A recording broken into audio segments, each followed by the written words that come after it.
Então, diz a Samara, em primeiro lugar, que me agradece por estar a ler isto e que é importante falarmos sobre isto, porque quando olhamos hoje para o surgimento do fascismo e em parte para o passado, tudo o que pensamos é sobre o presente, o nosso presente, e tão o mais importante sobre o futuro.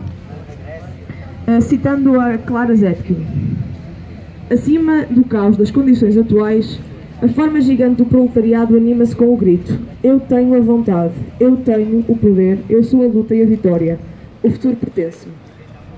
Fim de citação.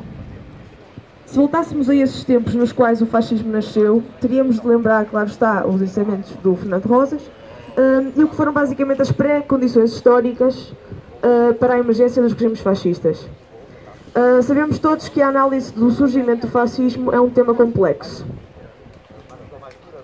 Mas há, claro, uma forma de olhar para este caos.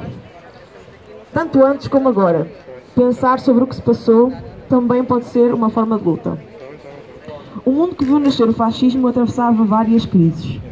Sem poder falar aqui pela voz da Bárbara, eu. De todas elas, deixa um retrato impressivo desses tempos.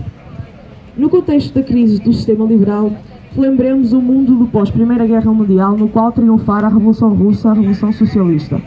E num segundo momento, claro, o mundo da Grande Depressão, depois da crise de 1929. A Revolução Russa foi um farol de esperança para muitos, mas para outros era a ameaça vermelha, a subversão e a desordem. E o medo. Sabemos bem, todos, o papel que o medo pode ter, insidioso, profundo. O que cedemos perante o medo? E de quem temos medo? Relembrar sempre a eliminação física do outro levada a cabo pelo nazismo. Mas a revolução que poderia ter varrido a Europa foi derrotada.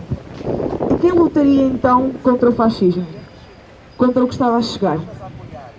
Países vencidos, exaustos e exauridos, alguns sentindo-se humilhados, onde a crise económica, relembremos no segundo momento então a crise de 1929, se entretece com a crise política. Quem afinal se sentia representado por aquelas democracias liberais? Tantas vezes se pedia então ordem. Em Portugal, claramente, num contexto que se olhava a política de uma forma negativa. Não é isso o fascismo? A imposição de um consenso que exclui violentamente as vozes divergentes. Desculpem. Que o Estado vai ser capaz de responder à crise económica. Resposta que serviria apenas para alguns, não para todos, é claro. Era preciso acabar com o movimento operário e social e garantir a capacidade de intervenção do Estado para construir, diz ela, como eu saí da aplicação, o fascismo. Neste contexto, vai nascer então um novo tipo de extrema-direita, ou o fascismo plebeu, caracterizado pela sua violência, essencialmente virada para os movimentos sociais e políticos de esquerda, de comunistas a socialistas.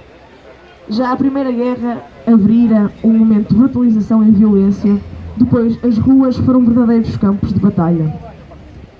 Mas a seu tempo, as diferentes direitas conseguem unir-se com diferentes equilíbrios, é certo, entre o fascismo plebeu e as direitas que se fascistizam. Se o fascismo italiano e o nazismo foram derrotados no contexto da Segunda Guerra Mundial, as ditaduras ibéricas continuaram ao longo do século XX. Meio século de medo, como tantos autores e pensadores afirmam. E contra o medo, talvez seja importante repetir: o futuro pertence-me. O futuro pertence-nos. Obrigada, Alice. Volta a estar, mas obrigada.